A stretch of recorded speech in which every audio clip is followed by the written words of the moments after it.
Boa noite, como quiserem. É para mim um prazer imenso estar aqui com esta parte da minha família. Uma irmã, pelo menos, considera-me família, eu estou já grato por isso. Somos família do Senhor, amém? Há alguma coisa em nós que transcende não nos conhecermos assim tão intimamente, ou às vezes alguns só de vista, outros nos conhecemos já há mais tempo, mas há alguma coisa dentro de nós que faz esta ligação. E não nos conhecendo de lado nenhum, é como se nos conhecêssemos há muito tempo. E também temos que nos habituar a isto, que vamos passar uma eternidade juntos, não é? Pronto, agora já foram mais uns quantos que estão animados com isso. Mas nós vamos mesmo passar a eternidade juntos com o Senhor e também uns com os outros. Glória seja dada ao seu grande nome. Então, como o Daniel já disse, o meu nome é Beto. Eu gosto que me chamem dessa maneira. Continuo-me ouvindo isso, a considerar ainda sou novo. Havia uma irmã, ela já partiu para o Senhor. Esta hora está a dizer isso lá no céu. Mas ela chamava-me Betinho. Ela, melhor ainda, não é? Melhor ainda. Sem sentido jocoso nenhum, era mesmo o Betinho. Às vezes, desculpe, pastor. Pronto, mas de vez em quando, o pastor Betinho. Pronto, mas era com muito carinho que ela o fazia. Então, amados irmãos, nós estamos, ou melhor, estou eu neste momento, a Cristina já não, estamos a trabalhar, estou a trabalhar no Instituto Bíblico, tenho a responsabilidade dos cursos por extensão.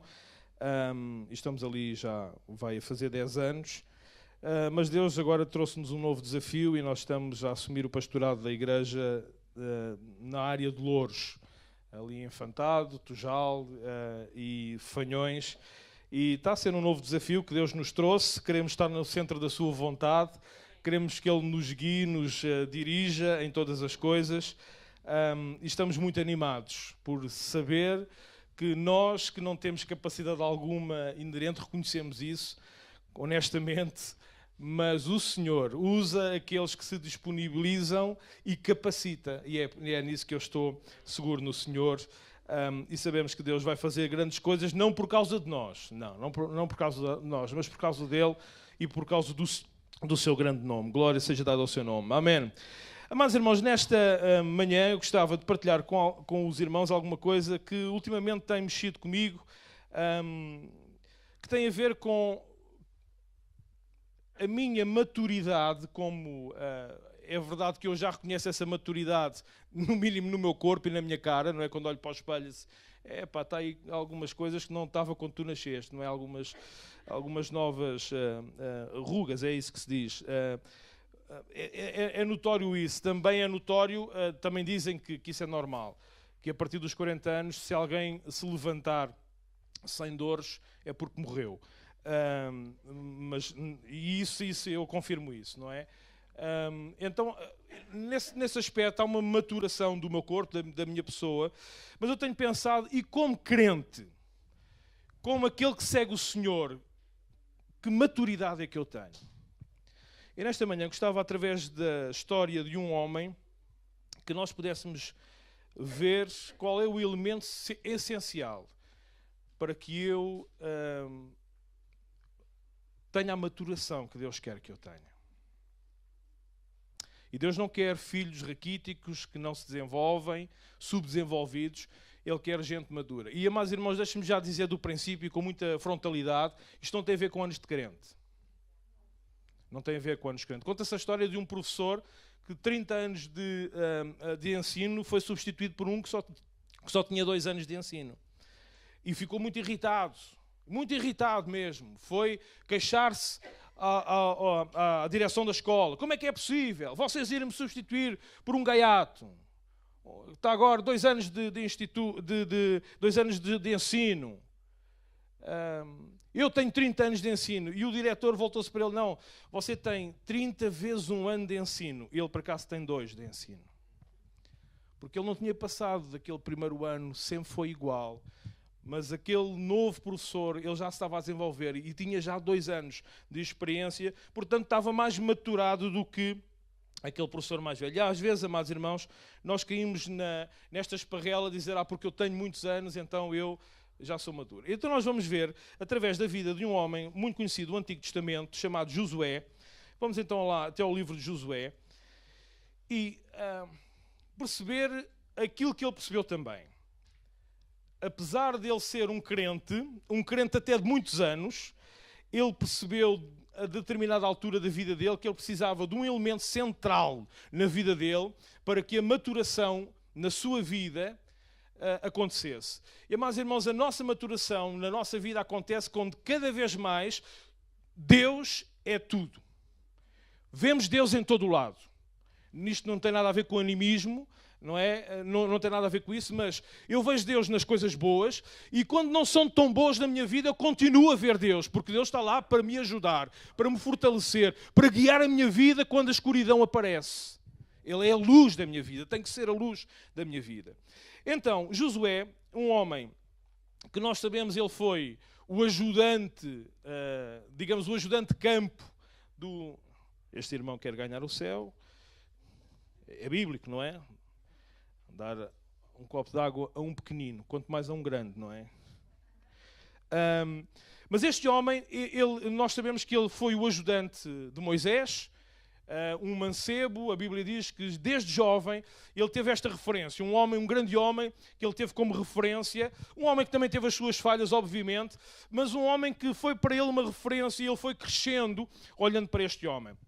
É interessante lá em Êxodo, antes de eles terem construído o tabernáculo, Moisés tinha uma tenda chamada tenda da congregação. Ele tinha essa tenda onde ele a Bíblia diz esta figura muito interessante, ele falava com Deus como quem fala com um amigo. Ele encontrava-se ali naquela tenda, o povo, cada vez que o via ir para lá, vinha todos para a porta das suas próprias tendas, e depois quando o viam entrar e viam a nuvem descer, eles ficavam ali à espera, o que é que Deus vai falar àquele homem e o que é que ele vai trazer para nós.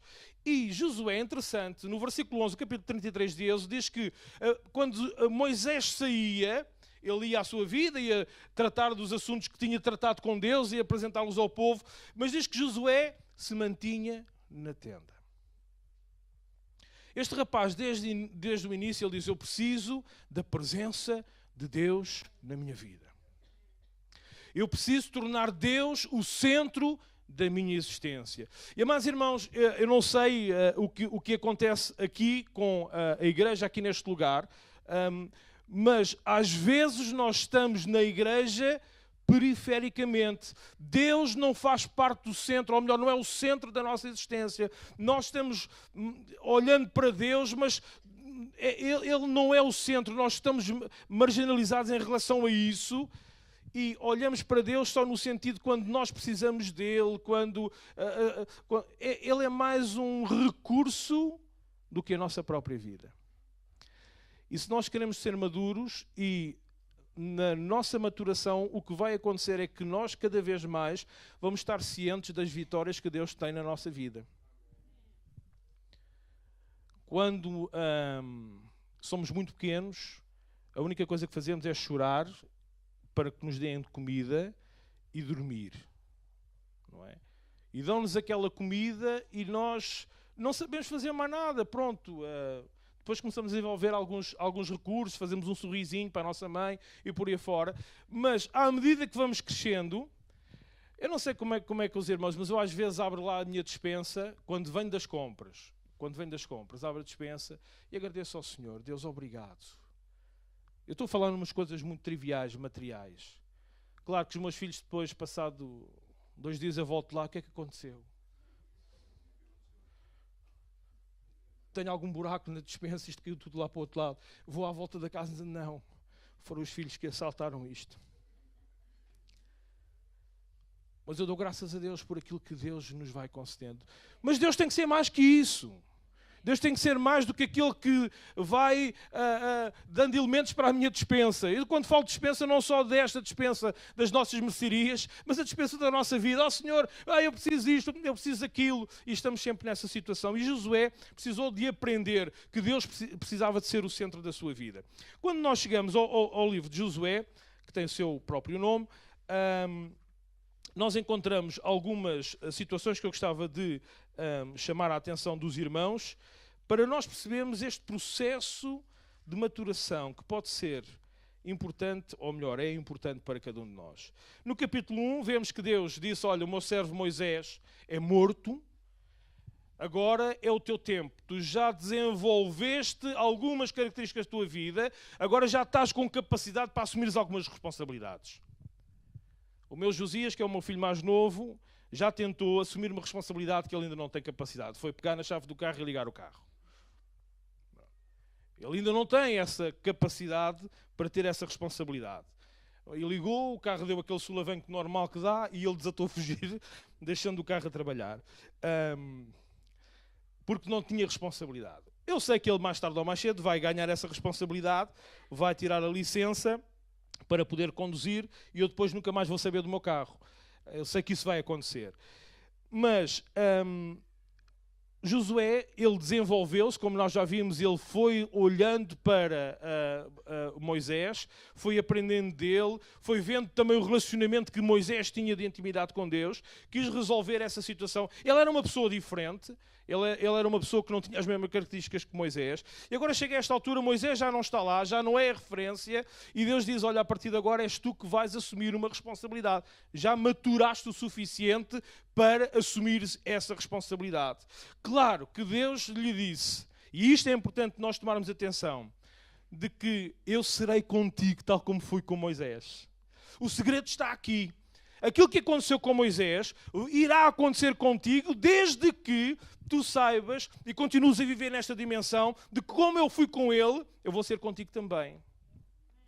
E vamos ver que ele, apesar deste crescimento todo que teve, acabou por cometer alguns erros que nós também cometemos. Sabemos disso, até Deus falou com ele, provavelmente muitos de nós estamos aqui, ou todos nós estamos aqui, Deus já falou connosco várias vezes, acerca de eu estou contigo, mas de repente vem alguma situação mais difícil e nós, oh Senhor, tu abandonaste-me.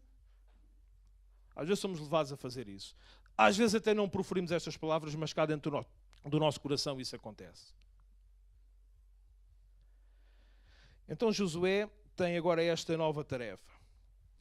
Agora, Josué precisava que ele estava a liderar uma nova geração.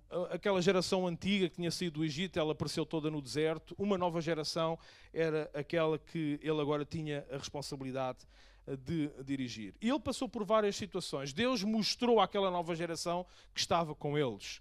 Abriu o Rio Jordão, tal como tinha sido aquela experiência que os seus pais tinham tido lá com o Mar Vermelho.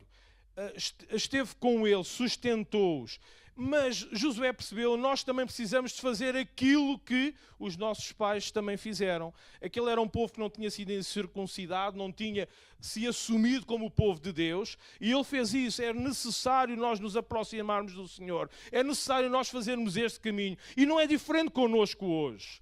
Eu não posso querer ter de Deus as vitórias de Deus se eu estou longe dele.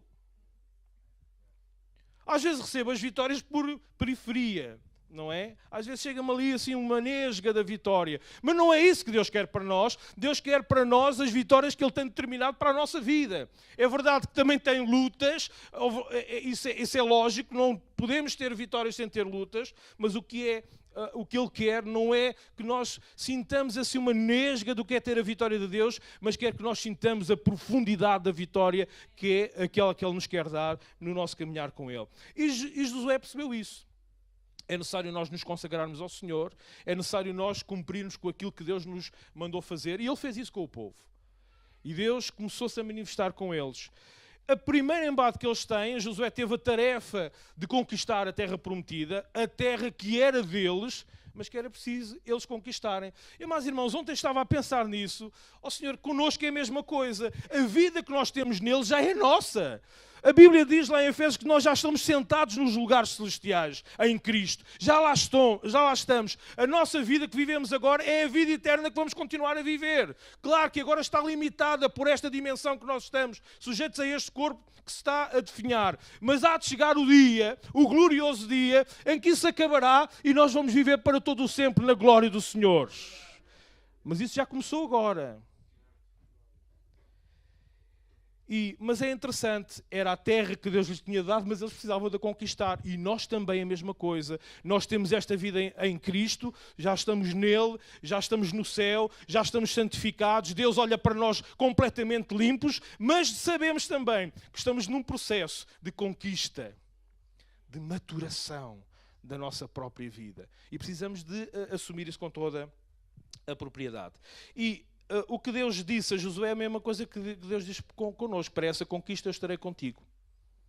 Eu estarei contigo, onde quer que tu fores.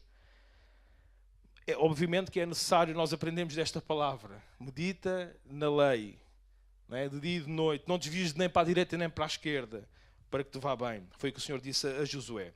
Agora, chega o primeiro grande embate. Jericó. Jericó, uma cidade altamente fortificada. Israel não tinha os recursos bélicos para poder assaltar aquela cidade, não tinha também a desenvoltura militar para o fazer, mas tinha Deus. E, amados irmãos, a igreja aqui na Pontinha pode não ter os tais recursos que humanamente Deus, ou que humanamente nós pensamos que são necessários para conseguir alguma coisa, mas temos o Senhor. Aleluia! E o irmão pode até pensar, perante este problema, eu não tenho os recursos, até já os homens já me disseram, olha, não há mais nada a fazer, mas tem o Senhor na sua vida. E isso é o suficiente. E Josué percebeu isso. Deus deu-lhes uma estratégia completamente espatafúrdia, dar a volta ali da cidade e na última desatarem todos aos gritos. Nenhum exército faz isso. Mas Deus mandou fazer assim. Mas, irmãos, eu acredito nisto plenamente no meu coração. Deus vai fazer coisas nesta geração que muita gente vai dizer, isso nunca se fez assim, isso é estranho, isso é esquisito. Mas Deus vai fazer porque é Ele que manda na igreja, é Ele que tem o plano para a igreja, é Ele que quer que a igreja se expanda na dimensão que Ele tem preparado para isso. Josué fez uma coisa que faz parte da nossa maturação. Ele obedeceu. E, amado irmão, se tu queres ter vitória na tua vida, tu precisas de obedecer ao Senhor. Não há aqui negócio com Deus. Isto é negociável. Nós não podemos fazer negócio com Deus. Senhor, eu obedeço-te a ti em algumas partes da minha vida, mas noutras não. Mas tu vais-me dar algumas vitórias. Não pode ser. Eu tenho que obedecer ao Senhor. Eu tenho que conhecer a sua palavra, tenho que conhecer aquilo que Ele quer para mim, para depois lhe obedecer. E na perspectiva da minha obediência, Deus vai trazer as vitórias à minha vida. Não há outra forma disso acontecer. Josué confiou no Senhor, foi obediente a Ele, e foi aquela retumbante vitória. Os muros caíram, extraordinário. O sobrenatural de Deus foi notório ali. Mas logo a seguir veio uma cidade chamada Ai, e foi mesmo Ai para eles. Um homem que tinha feito tudo bem, aparentemente não, certo, porque resultou, agora, ouvindo o conselho de alguns dos outros seus companheiros, olha, aquela é uma cidade muito mais pequenina que esta. Isto foi favas contadas, aquela então... Há aqui logo uma perca de conhecimento, ou falta de conhecimento, de dizer a vitória que nós tivemos não foi por causa de nós, foi o Senhor. Mas eles começam a assumir, não, afinal nós até temos jeito para isto. E então, olha, não vamos mandar o exército todo. Vamos mandar só para aí uns 3.000, aquilo também é fraquito. E por causa desta atitude, eles deixaram de ter Deus no centro da sua vida, a centralidade de Deus deixou de ser o mais importante para eles, para começarem a ter algumas ideias daquilo que deviam fazer. E lá foram, se for para mim não estou, está bem? Não estou disponível. Então, lá foram estes 3.000 homens, e por causa da decisão humana, o que é que aconteceu? Eles foram derrotados tremendamente, e 36 famílias ficaram sem os seus entes queridos. E, amados irmãos, quando nós pensamos que com a nossa própria capacidade vamos resolver algumas coisas da nossa vida, vai haver morte e vai haver tristeza. Se nós queremos ser crentes maduros, Deus tem que estar sempre no centro. Em todas as áreas da nossa vida. Em todos os momentos da nossa vida. Não há como ser de outra maneira. ele percebeu o que era, começou para lá a chorar como nós choramos também. Senhor, por que tu abandonaste-nos? Nós lá no Egito, agora vemos para aqui, vamos ser uma vergonha, até o teu nome vai ser envergonhado. E é interessante, Deus fala com ele, parece com uma frieza. Estás para ir orar para quê? Estás a chorar, estás a fazer esse disparate todo para quê? Perguntaste-me por acaso como é que deviam fazer? Eu fui o centro, a minha vontade foi o centro da vossa decisão? E muitas vezes eu pergunto ao Humberto, estás aí? Ou eu ouço isso outra vez e pergunto a mim mesmo, estás para aqui a chorar, a lamber as tuas feridas, porquê? Porquê? A única coisa que eu tenho que achar é, Senhor, eu não levei o meu problema a ti, eu não levei esta situação de decisão a ti. Eu tomei a decisão por mim próprio e por isso agora estou ferido e a lembrar as minhas feridas e ainda por cima estou aqui com toda a autocomiseração, aqui a autopiedade. Ai, como foi acontecer? Simplesmente porque eu tirei Deus daquele ponto. Deus quer o trono da nossa vida e não abdica dele. Mas, irmãos, há áreas da nossa vida, há áreas da minha vida, que eu tenho que pedir perdão ao Senhor, que às vezes eu empurro o Senhor de lá e sento-me lá eu. Mas eu não tenho esse direito. A minha vida já não é minha, é dele. Ele entendeu a situação e pediu perdão ao Senhor, pediu direção ao Senhor e Deus dirigiu a sua vida, deu-lhe uma estratégia e quando Deus voltou a ser o centro, uma grande vitória aconteceu. Mas é interessante que nesta preparação para a batalha, Josué tem uma atitude também que não é normal de alguém que já caminhava há tanto tempo com o Senhor. Aparece um varão e ele diz, tu és nosso ou és dos outros? Ele conhecia Deus, mas parece que não conhecia Deus assim tão bem. E o Senhor disse para ele, olha, nem sou de um, nem sou do outro. Eu sou o príncipe do exército de Deus. Estava ali para lutar por eles.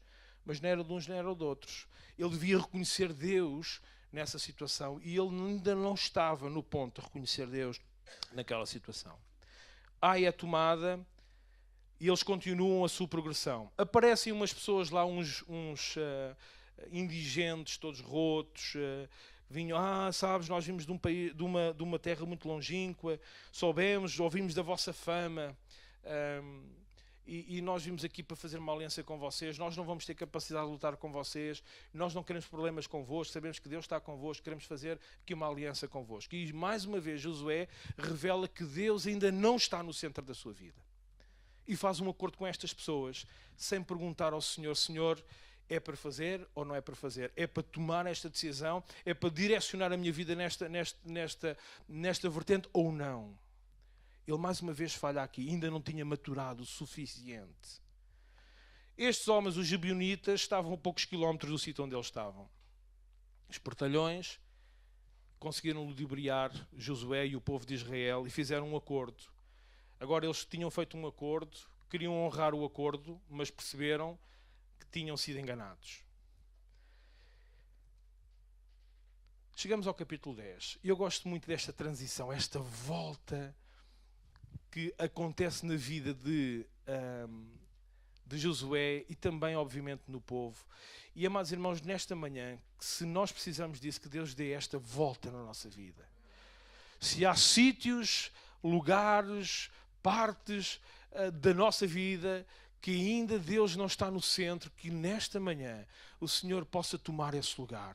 Diante do Senhor, digamos, Senhor, toma o lugar. Eu rendo essa parte da minha vida a Ti. Capítulo 10 é a história de 5 reis que percebem desta conquista que Israel vem fazendo e entendem. Só para nós termos uma noção, nesta altura eram cidades chamadas cidades-estado, cada uma das cidades tinha o seu próprio rei, o seu próprio exército, e sozinhas elas às vezes eram, como a questão de Ai, elas eram mais fracas. Mas quando elas se uniam em coligação, elas tornavam-se exércitos poderosíssimos, porque eram vários exércitos que se juntavam para um inimigo comum. E estes 5 reis entenderam, vamos fazer esta coligação, vamos atacar aqueles que já fizeram aliança com os israelitas, vamos derrotar essa parte e depois vamos atacar Israel para derrotar Israel. Era uma estratégia militar normal que acontece. E, obviamente, territorialmente, para eles era mais fácil atacar Gibeão, porque se encontrava no Planalto, nas montanhas que são centrais a Israel. Israel ainda estava na zona oriental, mais no vale, e eles então tentaram fazer isso e atacaram, ou foram para atacar os gibeonitas, e imediatamente os gibeonitas acionaram o acordo que eles tinham com Israel. Foram ter com José: olha, nós vamos ser atacados, precisamos da vossa ajuda, do acordo que vocês fizeram connosco. E, amados irmãos, às vezes há decisões na nossa vida que nós somos envolvidos em lutas por causa de não termos pedido ao Senhor para nos direcionar, e por causa disso, as consequências dessa resolução sem Deus ter estado lá, vai nos levar às vezes a entrarmos em guerras que não era para nós entrarmos.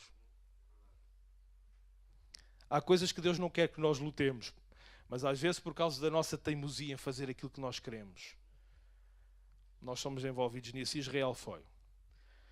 Mas agora Josué, ele já estava maturado, ele já tinha maturado na sua fé com o Senhor.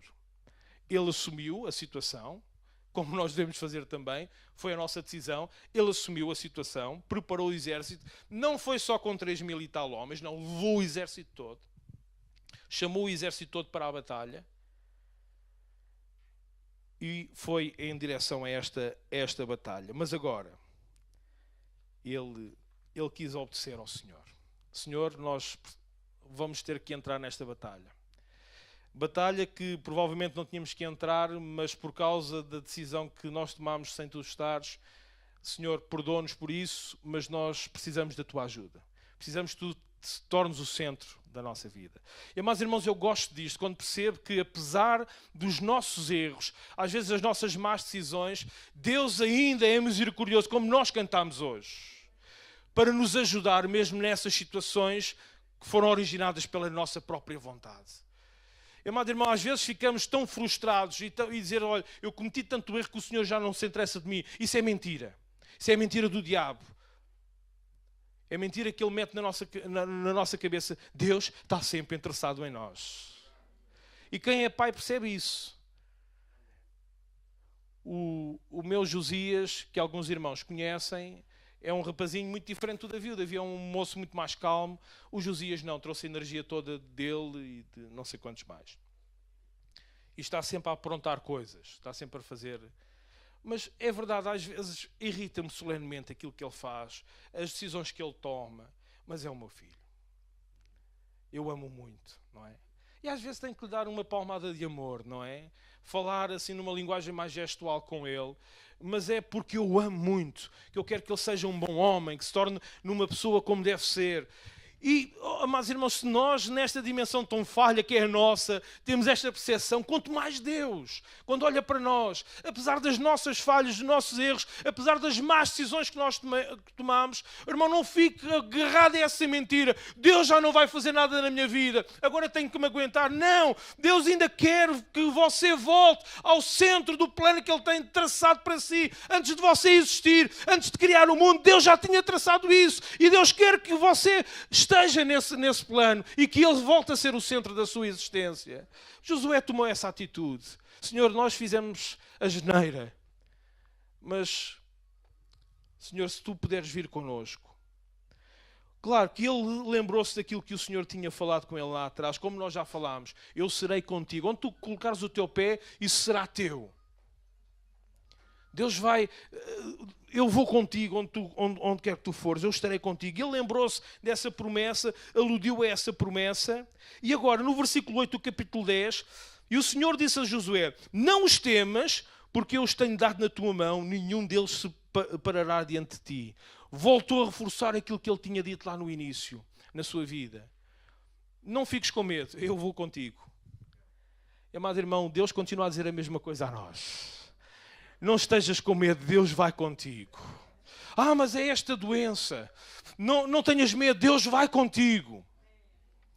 Mas, irmãos, eu tenho estado a ser desperto por uma coisa tão fascinante, que se calhar é tão básica para alguns de vocês.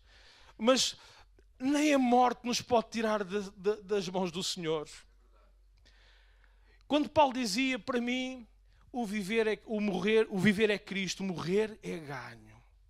Eu quero lá saber se morrer. A morte pode vir fazer alguma coisa num tempo limitado no meu corpo, mas a minha vida vai durar para todo sempre. Por isso eu quero viver Cristo. Paulo estava assim, eu quero é viver Cristo, e se morrer, morri. Nem isso nos pode tirar da mão do Senhor. E Josué ouviu estas palavras do Senhor, eu vou contigo. Nós devemos ouvir essas palavras, Deus irá conosco. Lá em João capítulo 15, versículo 7, é um versículo que nós amamos muito, mas às vezes só lemos a parte final. João capítulo 15, versículo 7. Se vocês estiverem em mim e as minhas palavras estiverem em vós, nós só gostamos é desta última parte, pedireis o que quiserem e vos será feito. Nós esquecemos a parte de trás. O que Deus disse a Josué é, medita na lei que dei a Moisés, não desvies nem para a direita nem para a esquerda. Eu tenho que ser o centro da tua vida. E a minha vontade é revelada na minha palavra. Portanto, não te desvies nem para a direita nem para a esquerda. A mesma receita é para nós hoje em dia. Temos que conhecer quem é o Senhor através da sua palavra e, sabendo isso, não nos desviarmos nem para a direita nem para a esquerda. Continuar em frente. E então, isso faz com que nós estejamos nele. As suas palavras estão em nós, porque nós queremos fazer a sua vontade. Obviamente, isto é um cálculo matemático. Eu vou pedir aquilo que Deus já pensou para mim.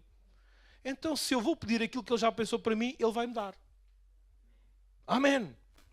Deus vai nos dar aquilo que Ele já pensou para mim e eu só vou pedir a Ele aquilo que Ele já pensou para mim. Não vou estar a pedir coisas que sou eu a pensar que se calhar preciso delas.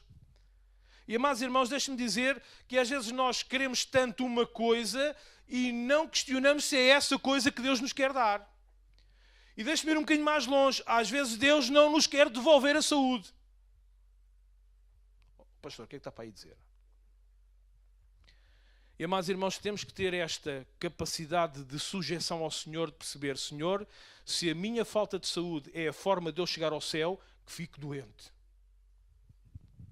Isto parece um bocadinho cruel aquilo que eu estou a dizer. Claro que Deus não quer o seu povo doente. Deus quer curar, Deus tem poder para curar. Deus vai continuar a fazer e a operar o seu sobrenatural. Obviamente que sim. Eu acredito nisso plenamente. E eu não quero ser da geração que ouviu o que aconteceu. Eu quero ser da geração que vê isso acontecer. Mas nós devemos estar sujeitos à grandeza e à soberania do Senhor, aquilo que Ele quiser para nós. Bom, Josué pediu ao Senhor, confiou nele e avançou. E avançou de uma determinada maneira que nós precisamos também de avançar. Ele já tinha feito isso, mas talvez de uma forma automática, como às vezes nós fazemos muita coisa. Deus disse para ele avançar e ele avançou em fé, confiando que Deus estava com ele. Isso já tinha acontecido lá em Jericó, mas depois ele esqueceu-se logo a seguir disso, porque não estava ainda muito maturado. Mas agora Deus voltou a ser o centro da vida dele e ele confiou plenamente no Senhor que Deus ia ser com ele. E levou o seu exército, cerca, dizem os historiadores, mais ou menos 10 mil homens, mais coisa menos coisa, levou os seus homens durante uma noite inteira em direção à cidade de Gibeão, onde eles iam enfrentar os outros exércitos. E para nós percebermos, militarmente não devia ter sido feito aquilo que ele fez. Ele levou o seu exército durante a noite inteira a caminhar, sempre a subir, porque a batalha ia se desenrolar no tal planalto central de Israel. E fui investigar um bocadinho, foram cerca de 27 quilómetros, sempre a subir, sempre a subir. Eles utilizavam normalmente os leitos secos dos rios para poder chegar a esse lugar e fizeram toda a noite. E é interessante, versículo 9, e Josué lhes sobreveio de repente, porque toda a noite veio subindo desde Gilgal. Isto não é normal fazer. Então ele veio com o seu exército, o exército chega ao ponto de entrar em combate cansado, porque vêm a subir durante aquele tempo todo, sem descansarem durante a noite, e é normal que um general dissesse, agora vamos descansar para entrarmos na batalha. Só que ele já sabia, Deus está aqui, Deus mandou-me fazer assim, Deus é o centro da minha vida, e se Ele nos mandou atacar, e se Ele diz que vai estar connosco, não há cansaço que nos pare, vamos mesmo para a batalha. E, amados irmãos, às vezes ficamos... Eu estava a ler ontem, eu estou a ler um livro, e estava ontem a ler uma parte desse livro, que às vezes ficamos à espera que haja o tempo exato e seguro para nós como igreja fazermos as coisas. Todas as condições. Não, o Senhor não quer isso. O Senhor quer disponibilidade nossa. Dizer, Senhor, nós confiamos em Ti, sabemos também da nossa incapacidade, mas não queremos olhar para isso, queremos avançar no Teu nome para fazer aquilo que Tu queres que nós façamos. E as vitórias vão acontecer. Foi o que aconteceu com eles. Eles entraram imediatamente na batalha. E veja o versículo 10. E o Senhor conturbou diante de Israel e os feriu de grande ferida em Gibeão. E seguiu-os pelo caminho que sobe para Bet-Horon e os feriu até Azeca Maquedá. E sucedeu que, fugindo diante deles, versículo 11, de Israel à descida de Bet-Horon, o Senhor lançou sobre eles do céu grandes pedras em Azeca, e morreram. E foram muito mais os que morreram das pedras da Saraiva do que os filhos de Israel mataram à espada. A primeira vez que vemos a Força Aérea em ação. Mas o Senhor disse que estava com eles. E aquele exército estava a fugir deles. E eles não tinham capacidade neles. E o Senhor atuou no sobrenatural. E, amados irmãos, quando a nossa capacidade, que nós percebemos que já não dá mais, o sobrenatural de Deus vai acontecer. E nós precisamos ter este desejo ardente, Senhor. Eu sei qual é a minha incapacidade, mas eu sei que daqui para a frente, a Tua grandeza, ela vai ser patente. A Tua glória vai ser patente na minha vida e na atuação que Tu vais fazer através da minha vida. E, amados irmãos, nós temos que viver nesta dimensão, Deus estar no centro. Se o irmão está a passar por um problema, olhe para o problema, não diretamente para ele, mas olhe através de Deus. Vai ver que o problema vai ficar muito mais pequenino. Se calhar até vai desaparecer, Deus está lá. Israel não tinha capacidade, Josué não tinha capacidade para enfrentar, mas ele sabia que Deus estava com ele, confiou nisso, atuou em fé, avançou, mesmo não havendo as condições para que a coisa se desenrolasse normalmente. Mas ele avançou confiando no Senhor. O Senhor veio para o centro da sua vida e a grande vitória aconteceu. E quando foi necessário o sobrenatural do Senhor, ele aconteceu. Na nossa maturação, na nossa vivência, amados irmãos, há coisas da nossa vida que eu sei, há coisas da minha vida que eu sei que eu não sou capaz de lidar com elas. Há fraquezas em mim que eu sei, se for com a minha força, consigo ali 2 ou 3 dias, passado esses 3 dias, volto a cair na mesma coisa, ainda pior. Mas quando eu trago o Senhor, digo, Senhor, isto eu não consigo lidar, mas eu sei que Tu tens poder. Então, sobrenaturalmente, Deus atua na minha vida. Eu não sei como é que os irmãos, mas a minha experiência, há coisas em mim que Deus tem tirado e eu nem noto. E às vezes eu digo, Humberto, como estás diferente. Nem deu para notar essa diferença. Mas, amados irmãos, o que é interessante é nós percebermos que às vezes, como connosco também, e aconteceu com eles, às vezes o inevitável acontece. E para eles aconteceu o inevitável. O dia começou a declinar. Começou aquilo que é natural acontecer. O dia começou a declinar. Começou a ficar escuro. Ainda o Thomas Edison não tinha inventado a lâmpada. Ainda foi muitos séculos depois. Então não havia luz. E Josué disse, a gente precisa acabar isto. Nós precisamos acabar esta tarefa. Ó Senhor, Tu tens sido connosco aqui, Senhor. Nós precisamos de acabar isso. Ele sentiu a urgência daquele trabalho, sentiu a urgência daquela mudança na vida deles. Ele sentiu a necessidade de aquilo ser completo. Mas, irmãos, como Deus também tem trazido coisas à nossa vida, e de certeza tem trazido à vossa igreja aqui, Deus quer completar coisas que Ele tem colocado nos vossos pastores como sonhos, como ideias, como direções. Mas o Senhor quer completar, mas às vezes o inevitável acontece. Acabou o dinheiro. Acabou a força, acabou a minha jovialidade, já não estou tão novo. Mas este homem sabia que o Senhor estava com ele e Deus estava no centro da sua vida. Ele agora era um homem que já estava maduro espiritualmente. Ele disse: Senhor, nós precisamos de mais umas horinhas para dar na cabeça a estes fulanos. Precisamos de mais umas horinhas de sol. Versículo 12. Então Josué falou com o Senhor no dia em que o Senhor Deus morreu na mão dos filhos de Israel e disse aos olhos dos israelitas: Sol, detém-te em Gibeão, e tu, lua, no vale de Ai-Gilom. Agora veja versículo 13. E o sol se deteve e a lua parou, até que o povo se vingou dos seus inimigos. E isto não está escrito no livro do reto? O sol, pois, se deteve no meio-dia e não se apressou a pôr-se por quase um dia inteiro. O inevitável estava para acontecer, mas este homem sentiu a urgência daquilo que estava envolvido. E, amados irmãos, que o Espírito Santo nos acicate com a urgência de coisas que Ele quer para a nossa vida. Que Ele mexa connosco, na nossa vida familiar, na nossa vida pessoal, na nossa vida como comunidade, como igreja, em relação ao lugar onde a igreja está plantada. Eu não sei, os irmãos, mas eu muitas vezes, lá no Infantado, as torres habitacionais são muito altas. E muitas vezes eu vejo-me passar por ali e dizer: Senhor, o que é que se passará dentro destas casas? É um bairro considerado de classe média alta. Nós vemos o parque automóvel. Às vezes tenho vontade de deixar lá o meu calhambeque e levar um daqueles. Talvez não fizesse tanta falta à pessoa que é dona daquilo. Mas eu às vezes penso: o que é que se passará dentro destas casas? Desde 2008 até aqui, até 2018, naquele bairro, um bairro considerado de classe média alta, já se suicidaram 12 pessoas. Lançam-se das janelas cá para baixo.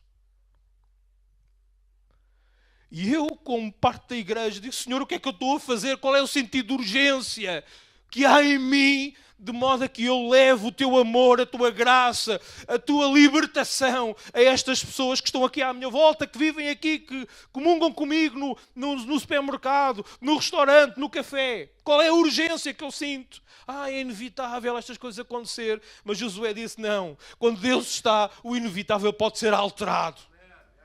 Aquilo que pode estar a acontecer na tua vida: isto é inevitável, eu já sou velhote, eu já não tenho mais força. Mas isso é o que o teu corpo pode dizer, mas Deus pode ter outra palavra em relação a isso.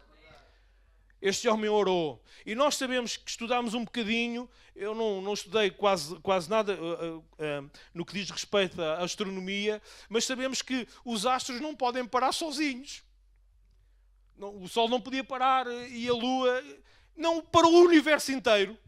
E por causa da oração de um homem, Deus parou o universo inteiro. Ficou parado. Para que aquela tarefa que este homem queria, sabia que era a vontade de Deus. Senhor, há aqui o inevitável, eu quero andar para a frente. Talvez aquilo que está a acontecer na tua vida, tu achas: não há nada a fazer. Mas leva isso aos pés do Senhor. Diz: Senhor, tu paraste o universo. Tu paraste o universo. Tu também podes parar os universos que estão aqui a prejudicar a minha continuidade e o cumprimento daquilo que tu tens para a minha vida.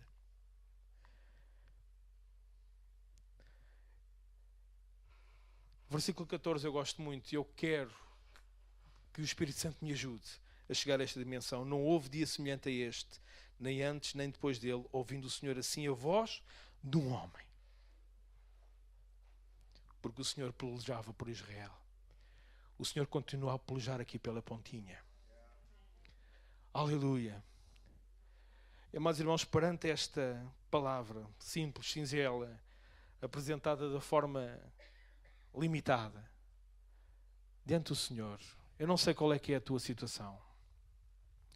Eu não sei qual é a situação que vocês estão a viver aqui, mas aqui na igreja, aqui na pontinha.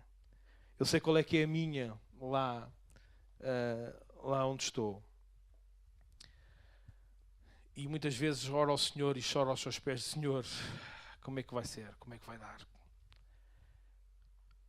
E parece que ouço a voz do Senhor: eu estarei contigo todos os dias até à consumação dos séculos. Eu estou contigo. E Deus está contigo também. Nesta manhã, enquanto estamos em espírito de oração, em primeiro lugar eu gostava de lançar um desafio a quem está aqui neste lugar. Será que Deus está no centro da tua vida? Será que Deus é mesmo o centro da tua vida, ou tu andas assim um bocadinho periférico, aproveitando aquelas coisas que são benéficas por estar junto com este ambiente? Aquilo que tem acontecido são nesgas de vitória na tua vida, mas Deus quer que tu sintas a vitória completa em todas as áreas da tua vida. E nesta manhã, se Deus falou ao teu coração, nós estamos aqui para estar a analisar a vida de cada um. O único que tem poder e direito de analisar a nossa vida chama-se Espírito Santo.